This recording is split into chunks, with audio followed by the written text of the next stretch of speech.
if someone were to take up the standard Western diet, but they manage their stress really well, and we know these foods can cause stress in the body and various things like that. But if they experienced or they were managing their stress quite well, like say they're meditating, they're looking after their body as far as it goes with this, no mental stress, no work stress, would those problems still happen? Yeah, because we're barraged with things that ruin health. So the diet, the low fat, lots of healthy whole grain diet causes heart disease.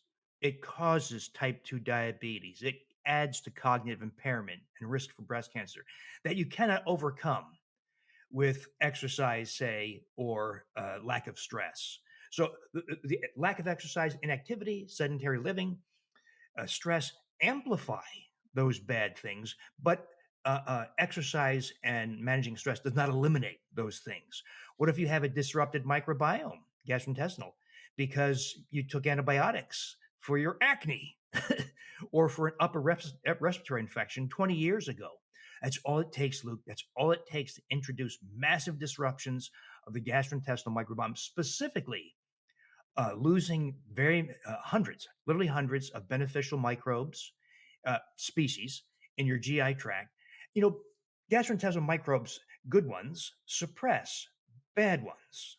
And the bad ones are mostly fecal microbes.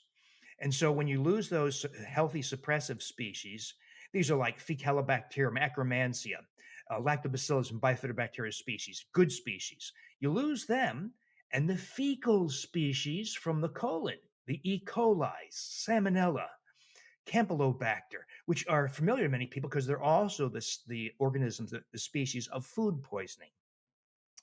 So fecal microbes, with the loss of beneficial microbes, are allowed to proliferate unchecked and then ascend into the small intestine, 24 feet of small intestine.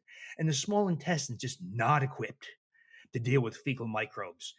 The small intestine is by design very permeable.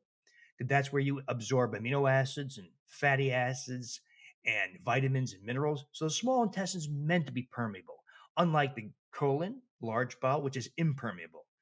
But when fecal microbes ascend from the colon, where they belong, into the 24 feet of small intestine, and microbes, of course, Luke, don't live for a long time. They live for minutes to hours, rarely days.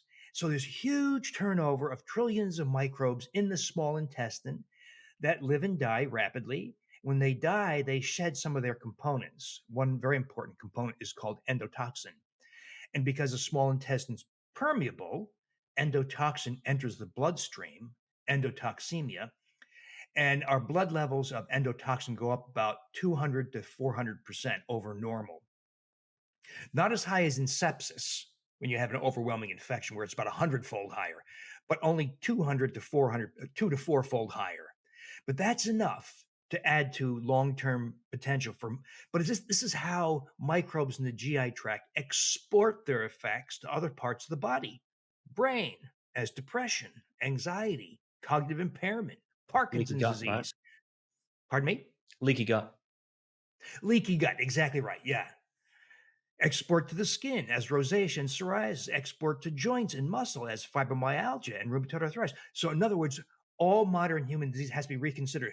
So, yes, stress is a player there. Uh, Diet's a player. In other words, so just addressing diet, for instance, and stress helps because bad diet, lots of stress amplify these adverse effects. But those adverse effects persist even if you do things good. Thanks for watching this clip of the Getting Mental podcast. If you like this clip, check out the full episode here or more clips here.